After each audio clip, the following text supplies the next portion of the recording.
السلام عليكم ورحمة الله وبركاته. اللهم صل وسلم وبارك على سيدنا محمد وعلى آله وصحبه أجمعين عليه أفضل الصلاة والسلام. ازيكم عاملين ايه؟ رب تكونوا بخير وصحة وسعادة. قبل ما نبدأ الفيديو بتاع النهاردة ما تنسوش الاشتراك في القناة وتفعيل زر الجرس على كلمة الكل عشان يوصلكم مني كل جديد بقدمه. أول حاجة هعملها إن أنا هسلق عندي لحمة هسلقها، بس فانا يعني في طريقة ان انت تحط حتة سمنة او زبدة وتشوح فيهم اللحمة، وممكن تعملي بالطريقة اللي انا هعملها ديتي، بس انا عشان خاطر الدكتور منعني من الدهون الكتيرة فانا رحت قلت لا خلاص، انا يعني حطيت ميه من الحنفية عادي في الحلة ونزلت باللحمة وهسيبها لما تغلي وتطلع الريمة بتاعتها. انا هنا كنت اخدت الريمة، شلت الريمة كلها، ضفت ورق لورا وضفت حبهان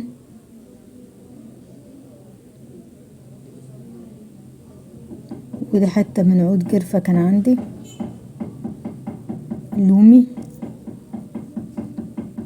وهضيف فلفل اسود حصى مش مطحون يعني اهو كام واحدة كده بس، وهسيبهم يغلوا. هنا بقى جيت في حلة تاني ضفت شوية زيت وحطيت بصلة كبيرة تكون مفرومة وهحمرها. هعمل تجلية وهعمل علشان هعمل فاصوليا ناشفة او فاصوليا البيضة.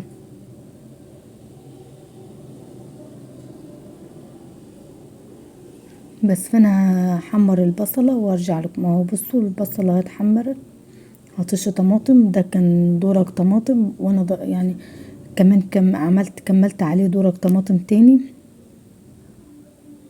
اللحمة هياتي بتتسلق بس وادي الصلصة اتسبكت.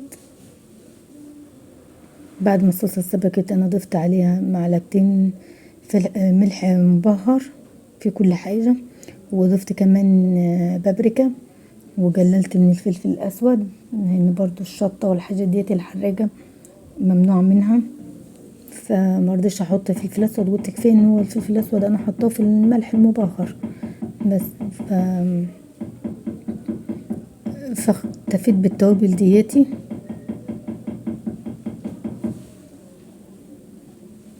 انا كنت ناجعه الفاصوليا من بالليل، يعني كان تقريبا ابني نزل اشتراها لي بعد العشاء، فغسلتها وتنجيها الاول وتغسليها وتروحي نجعيها. انا هنا كنت حاطه الطاسه دي على البوتاجاز، حركتها هحط الفاصوليا. طبعا الفاصوليا الناشفه او الفاصوليا البيضه لما هتنجعيها مش هتحتاجي انك انت تسلقيها، لكن انت لو مثلا يعني قمت من النوم قررت ان انت تعملي الفاصوليا يبقى مش نجعيها، يبقى انت كده لازم تسلقيها تديها سلقة. لكن انا عشان نجعها من بالليل فخلاص يعني ما سلقتهاش، نزلت على طول يا دوبك شطفتها شطفة كده من المية اللي نجعها فيها ونزلت على التجلية اللي احنا سبكناها اهو. بصوا هقلب كويس. عندي المرقة بتاعت اللحمة او الشوربة بتاعت اللحمة اهي، بس انا هننزل باللحمة. انا ما كنت سويت اللحمة تماما، هنزل باللحمة. هنا طبعا ورق اللور والفلفل ومش عارفه، بحاول ان انا احوشهم ما نزلهمش في اهو شايفين. انا ما حطيتش حته الدهن ديتي، يعني قلت خلاص كده هي خدت الشوربه خدت من طعمها هي بس بتحل الشوربه. بس انا هزود بقى ايه، انا صراحه ما بحبش ازود بمرقه او شوربه صافيه، لا بزود بميه ومرقه، يعني ما بحبش طعم الشوربه او المرقه في الاكل جو. هنا بصوا بقى انا حبيت اعمل لهم حاجه كده محليه وسريعه، وعايزة اقول لكم احنا ممكن تعملوها كفطار. فانا هنا كان عندي تفاح في التلاجة، فاخدت تفاحية واحدة بس، قشرتها بالمقشرة بتاعت البطاطس كده، يعني شلت القشر كله من عليها بالمقشرة بتاعت البطاطس، وقطعتها كده زي جوانح صغيرة كده، مش تخينة ومش رفيعة، وسط او اقل من الوسط شوية. اهو بصوا هنعمل ايه، اللي هي كيكة التفاحة في الطاسة، حاجة كده يعني ما بتاخدش 10 دقايق. اهو بصوا انا هنا جبت بيضة هكسرها وانزل بيها في العلبة البلاستيك دي،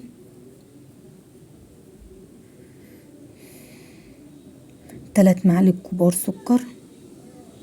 انا حسيت ان هما قليلين، رحت حطيت الباقيين، كنت عايزة احط معلقتين بس، رحت قلت لا شكلهم قليلين، حطيت يبقى بيضة 3 معالق كبار سكر، حطيت ورقتين فانيليا، هقلب بالمضرب السلك اليدوي، مضرب السلك اليدوي، يعني مش مستاهل يعني. قلبي كده اهو فيها شوية لحد ما تحس ان السكر داب معاكي شوية، وتحس ان اللون بدأ يفتح عن كده شوية.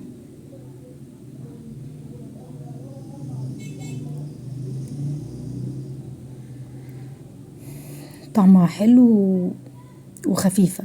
حطيت هنا معلقتين كبار زيت، معلقتين بس من المعلقتين بتوع الاكل دول الكبار، حطيت معلقتين على البيضة، على ال3 معالق السكر، على كيسين الفانيليا، وبرضو هقلب شوية، لازم تقلبي كده عشان المكونات كلها تبقى تختلط ببعض كويس.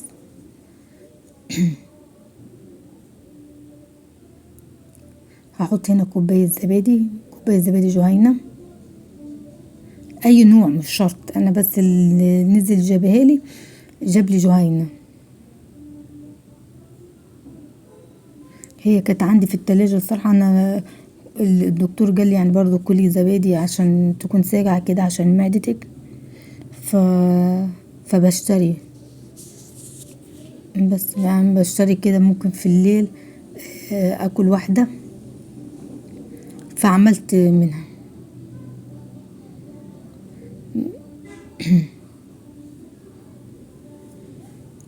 كيكة هي مش كيكة، بصوا كوباية اللي هو مج دقيق او كوباية دقيق كاملة، يعني منزلاها كاملة، بس انا مش مالية الكوباية قوي، يعني مش اللي هي كوباية هرمية، لا يا دوبك مستوية كده الكوباية.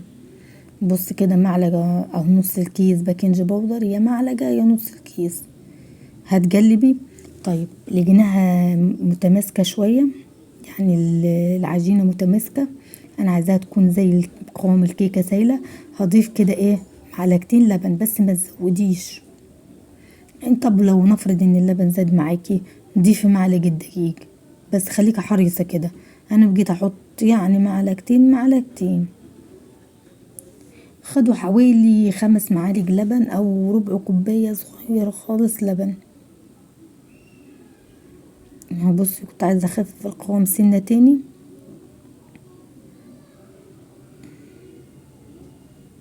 من 4 ل5 معالق لبن. بصوا بقى القوام بقى حلو ازاي اهو، بس انا عايزة القوام ده. هنروح على الطاسة على النار، هحط معلقة سمنة او زبدة، انا طبعا حطيت معلقة بس، هي البرطمان اللي كان فيه السمنة كان جامد خالص، ما كنتش قادرة ان انا اخد معلقة منه، فكنت بحاول ان انا اطلع منه. اهو بصوا معلقة سمنة او معلقة زبدة، بس هو لازم يا سمنة يا زبدة، يعني مش هينفع في المرحلة دي ان انا احط زيت. بس هسيبها تدوب كده 5 دقايق، وهنزل بمعلقتين كبار سكر. بصوا بقى انا زودت شوية، بس هو ما كانش لازم، يعني معلقتين سكر بس، فالافضل ان انتوا تعملوها بمعلقتين بس، كفاية معلقتين سكر.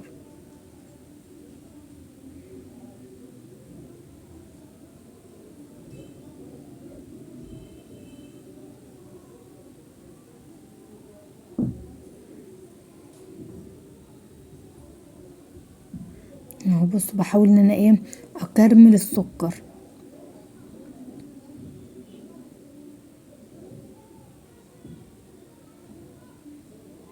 هكرمل السكر ويسيح معايا شويه.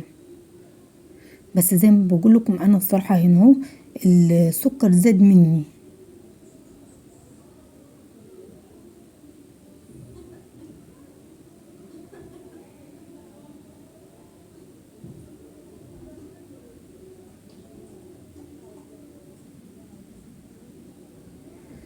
بس هفضل اقلب فيه كده اهو السكر لحد ما ايه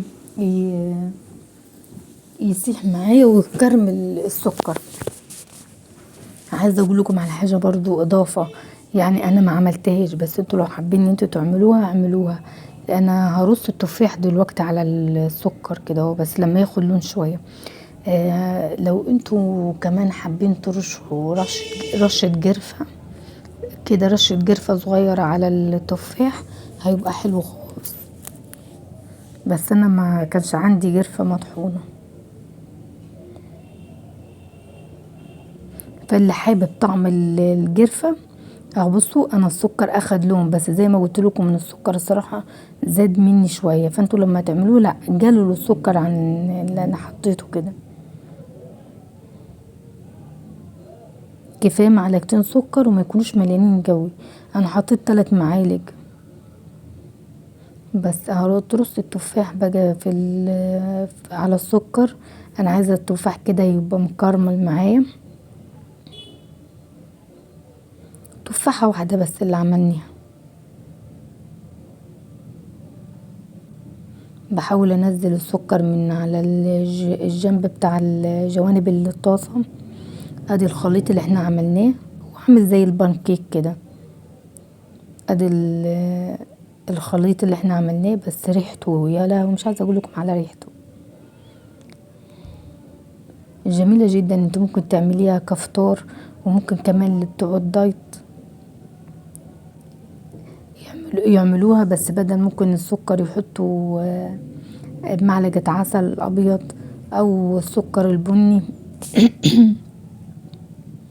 او عسل ابيض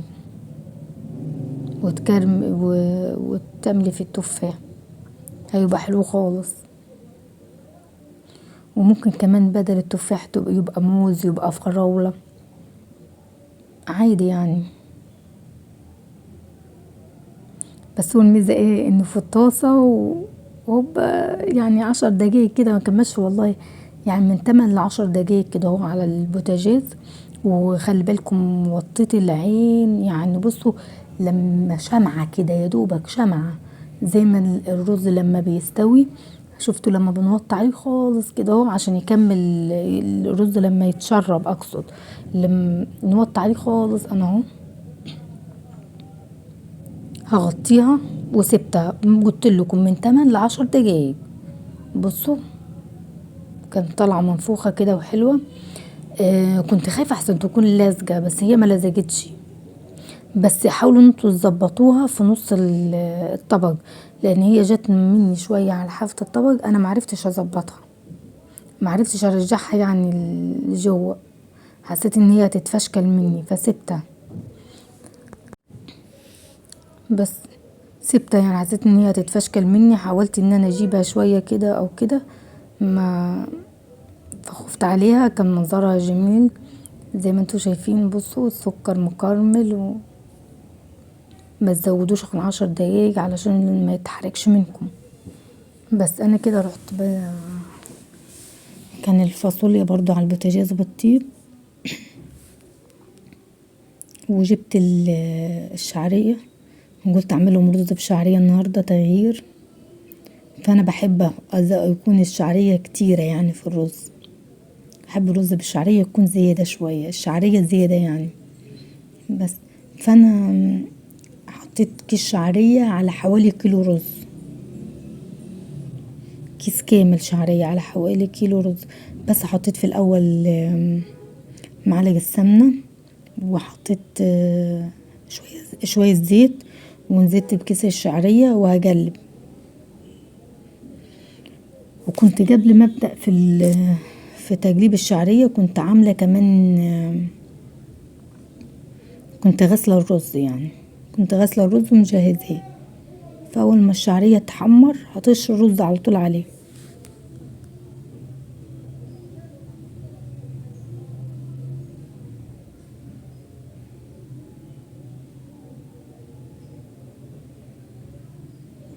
بس عارفين بقى لازم نحمر الشعريه ونديها لون شويه علشان تبقى حلوه.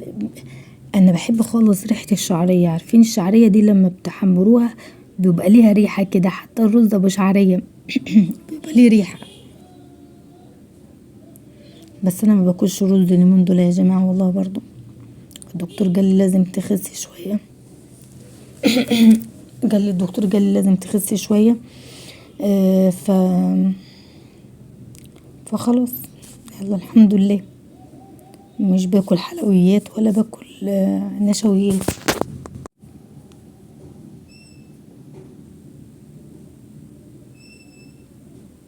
كنت جايبه التفاح ده على اساس ان انا لو جوعت في الليل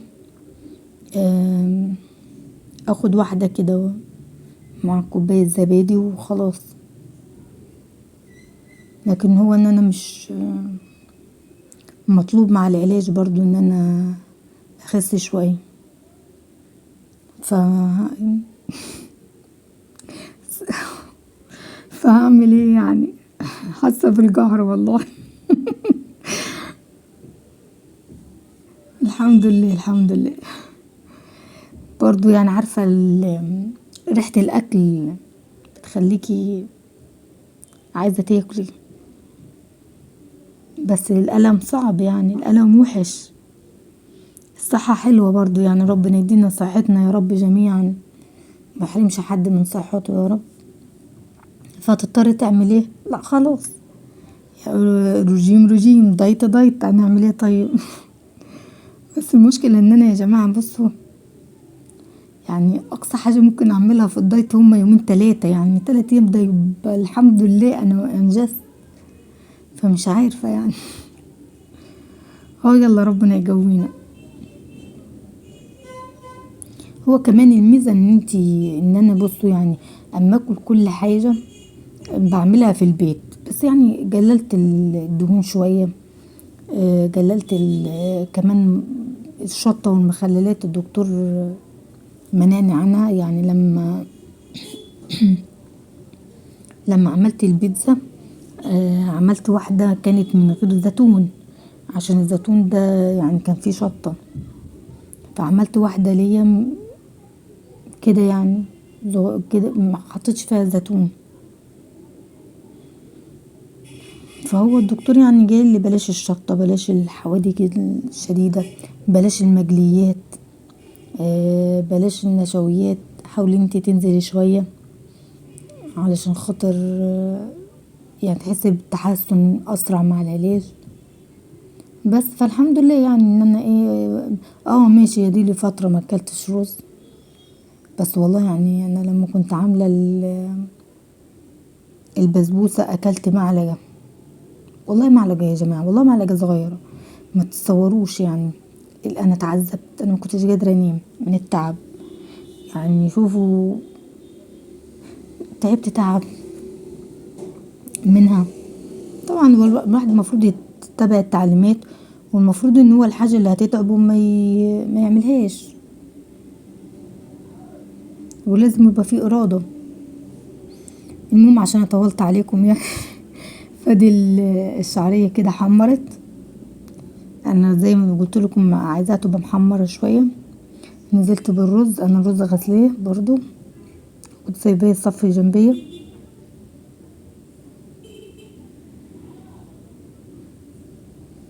بس فانا هنزل بالرز كده اهو، وهقلبه كده 5 دقايق بحيث انه يفك من بعضيه شويه. وكمان انا عايزه الرز يبقى كله رز وشعريه، يبقى كله رز وشعريه. وعايزه الرز يبقى كله يتغلب بالماده الدهنيه يعني، اللي هي السمنه والزيت اللي احنا حطيناها. بس فانا هقلبه كده 5 دقايق. انا كمان بحب احط الملح الابيض واقلبه شويه قبل ما تشرب الميه، علشان الملح يعني ايه يدوب كده من السخونة، يعني من السخونة بتاعت الرز. يعني اهو بصوا حطيت الملح الابيض اقلب شوية وبعد كده اطش بالمية او بالشوربة او بالمرقة الموجود يعني عندي. اهو بصوا هقلبه كده 5 دقايق علشان اتأكد ان الملح كله داب مع الرز.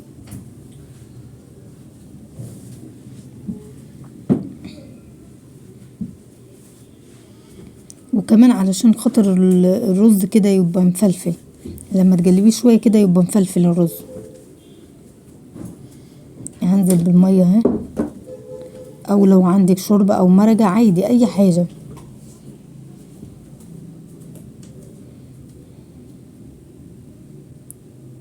اهو بصوا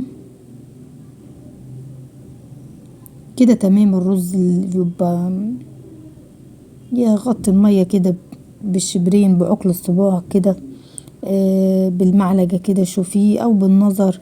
او الرز المصري يعني بياخد كوباية مية وكوباية رز، بس هو في رز كمان بياخد كوباية الا ربع.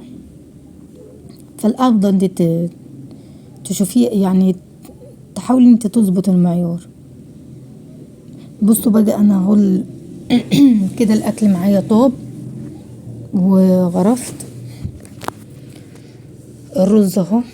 الرز ابو شعرية، وادي الفاصوليا واللحمة اهي على الوش.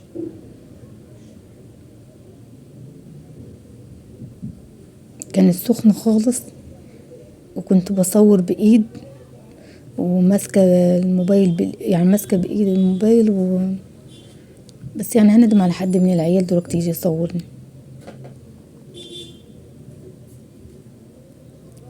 بس كده شفنا الرز وشفنا الفاصوليا واللحمة. ادي تورتة تورتة التفاح، مش تورتة طبعا، كيكة التفاح او بانكيك التفاح. هو اكتر بانكيك، يعني تحسي حتى ريحته وطعمه اقرب للبانكيك. بصوا كان جميل جميل جميل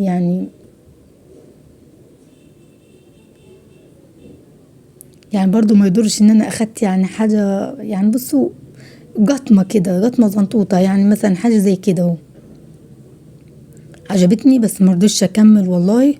انا كنت موكل ولادي لكن انا ما كملتش. انا برضو يعني مش حابة الالم ولا التعب. بوريكم اهو، ويا رب الفيديو يكون عجبكم، والسلام عليكم.